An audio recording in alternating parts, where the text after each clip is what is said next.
Every day, something dramatic happens in the Caribbean that affects our lives. We'll give you the details. We'll give you the facts on Caribbean Perspective with Eddie Frederick.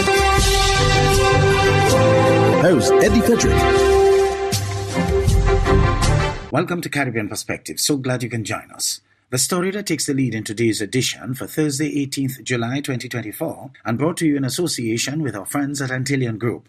St. Kitts and Nevis' Prime Minister expressed confidence for success with its international partners with the rebranding of the Citizenship By Investment Program. Details after this important message. Believe in our strength, we'll stand by you. Protection from all perils big and small. Reassurance we give, it's so clear to see. Peace of mind, that's our service guarantee. We look after all our family. Yes, we do at every opportunity. Antillean Group, underwriters of all classes of insurance solutions for your protection and investment. Live well financially.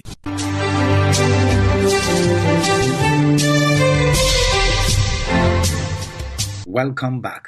Having launched the rebranded St. Kitts and Nevis Citizenship By Investment Program at the recently concluded Investment Gateway Summit 2024, Prime Minister Dr. Terrence Drew of St. Kitts and Nevis said he expects a follow-up meeting with the European Union following the signed Memorandum of Understanding among OECS member countries involved in citizenship programs.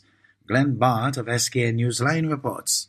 The MOA pushed by the St. Kitts and Nevis Prime Minister addressed serious concerns expressed by the European Union in a meeting earlier this year in Dominica. It also sought agreed standardization in minimum costs for citizenship paid by applicants.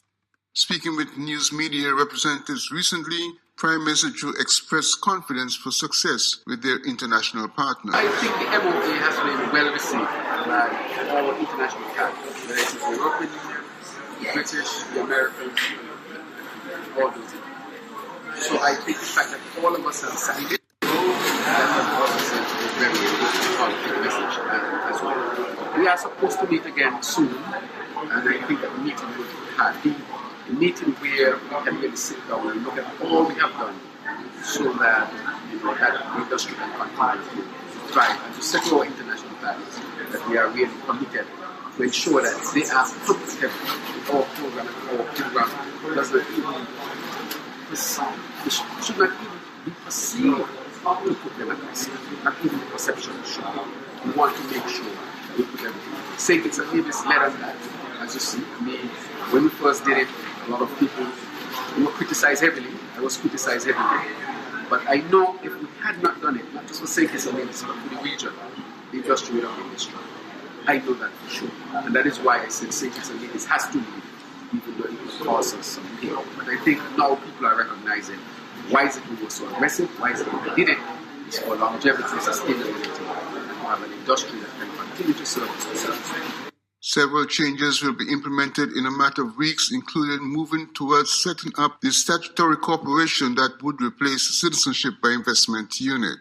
Glenn Bart reporting for SKN Newsline. Over now to the Bahamas, where the Prime Minister there contributes to the debate in Parliament on the cannabis bill.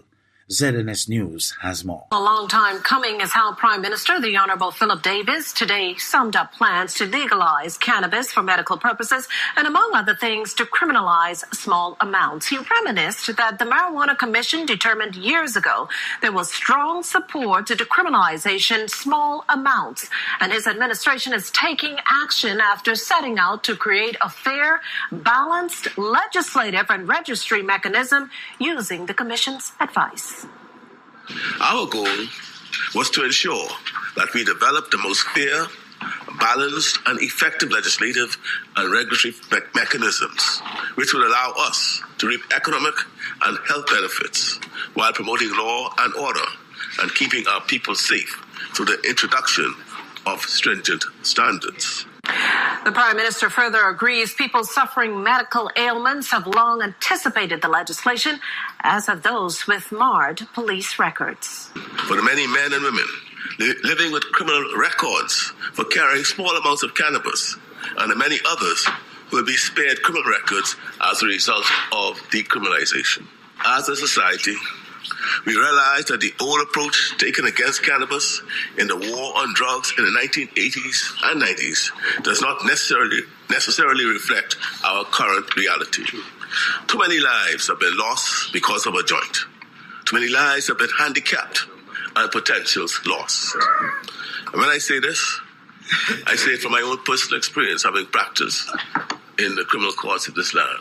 The many potentials of young men and women that has been crushed and handicapped because of one joint.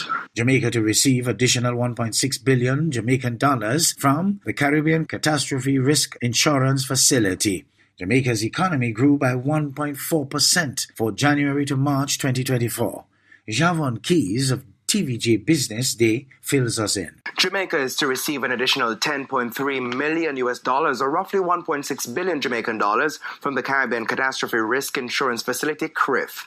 This, as the excess rainfall policy has also been triggered following Hurricane Beryl. Finance Minister Dr. Nigel Clark made the announcement on Monday, noting that the funds are separate from the $16.3 million or about 2.5 billion Jamaican dollar payout Jamaica will get as part of the tropical cyclone policy with CRIF. CRIF is the fourth layer of Jamaica's multi-layered disaster risk financing framework. Dr. Clark had earlier announced that Jamaica will draw on its contingency and natural disaster funds, totaling $4.5 billion, as the first call on financing to fund recovery efforts from Hurricane Beryl. Dr. Clark also indicated that the country may have access to other funds were Jamaica to place a contingent credit claim before the Inter-American Development Bank, IDB. Those funds amount to as much as $46 billion.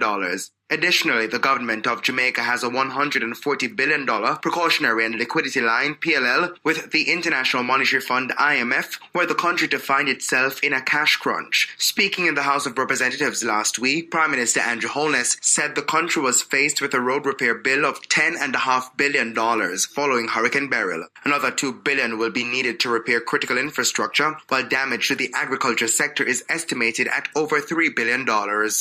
Jamaican economy grew by 1.4% in the first quarter ended March. The confirmed figure released by the Statistical Institute of Jamaica Statin is lower than the 1.9% estimated growth reported by the Planning Institute of Jamaica PIOJ in May. Statin says growth for the first 3 months of 2024 was linked to a 1.3% increase in output for the services industry.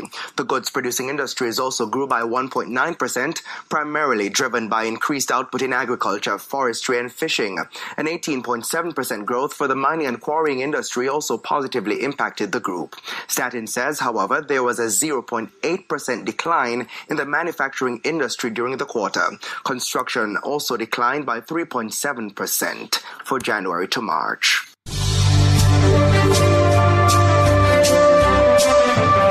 You're listening to Caribbean Perspective with Eddie Frederick, in association with our friends at Antillian Group, underwriters of all classes of insurance solutions for your protection and investment. Live well financially. The hurricane season is now upon us, so we as Caribbean people need to remember to think safety and be prepared. Avoid venturing outside during a storm or hurricane, especially if there are strong winds. Rooftops and other debris are often blown about and can cause great damage.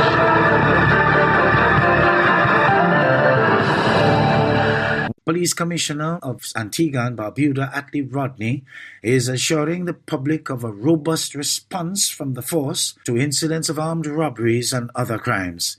The Commissioner was speaking with ABS News exclusively, and ABS's Andrina Athil de Souza reports. Police Commissioner Atlee Rodney notes a recent uptick in certain crimes and highlights what he says is a robust response from the security forces. The Commissioner says the recent spate of robberies is a concern that is being addressed. The police force is very much concerned with the prevalence of persons committing the crime of robbery. In the early part of the year, there had some indication that that was happening. We did quite a few operations, removed quite a few firearms from the street, and then it trended downwards.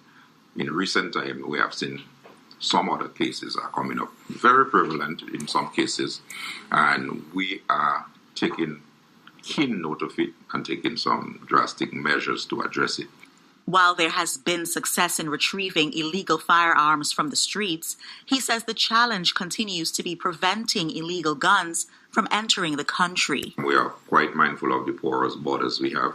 So yes, there are means of illegal firearms coming in through illegal ports, but we also have the situations where they are coming through the normal traditional ports, and we have to continue to address that. So far for this year, we have removed just about 40 firearms from the street already, just for the first part of the year.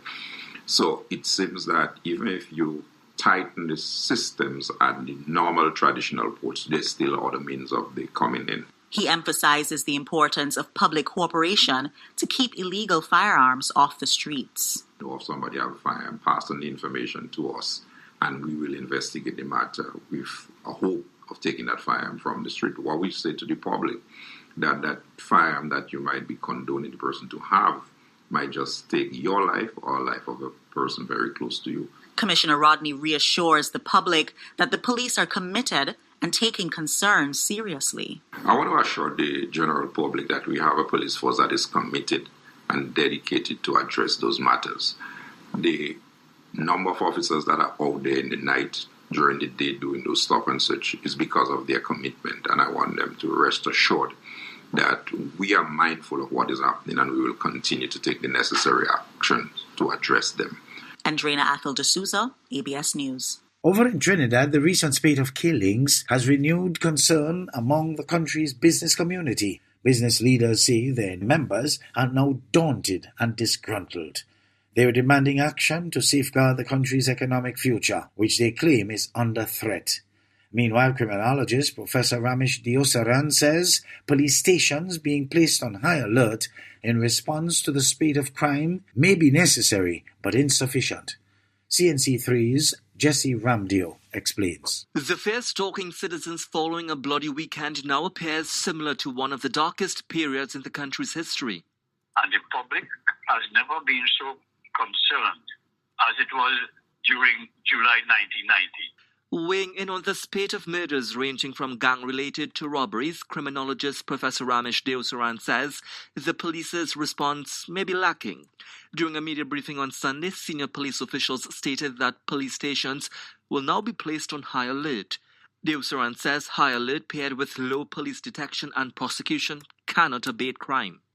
We are hearing about the murder rate rising, but we also want to hear that the detection rate is also rising.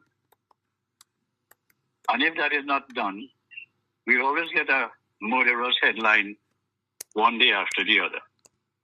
So we have been looking at the trees rather than the forest. Sharing Deosaran's position is head of the Downtown Owners and Merchants Association, Gregory Aboud, who says the country is reaching its limit. We are living in a country in which nobody is being apprehended. This is the gruesome truth of these gruesome crimes. And all the press conferences in the world, not wanting to demean or diminish any of the pronouncements being made, but all of the press conferences in the world at this time are not going to make any more difference until we start seeing some fear among criminals. The president of the Trinidad and Tobago Chamber of Industry and Commerce says hope has since been eroding in the targeted attempts to deal with crime.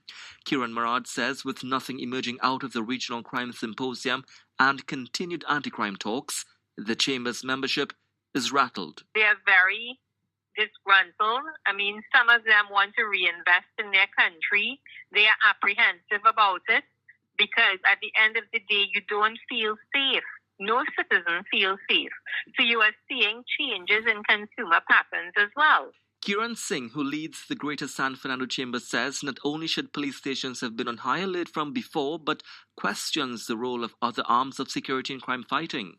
Ironically, Carnival seems to be a safer period of time during the annual calendar of events in Trinidad and Tobago because there's such a strong presence of police and the army on the ground. And we were given certain assurances by the senior officials of the TTPS that they would have the assistance of the army going beyond the carnival period. We're in the middle of July and we don't know where the army is. Singh says his membership have been amplifying their calls for more to be done to protect business owners and investors.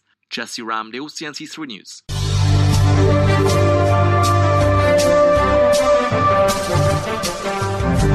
I am Eddie Frederick. This has been Caribbean Perspective, a whole new approach to highlighting developments in the Caribbean. In the meantime, please follow us on Facebook and subscribe to our YouTube channel for daily regional news and more, in association with our friends at Antillian Group.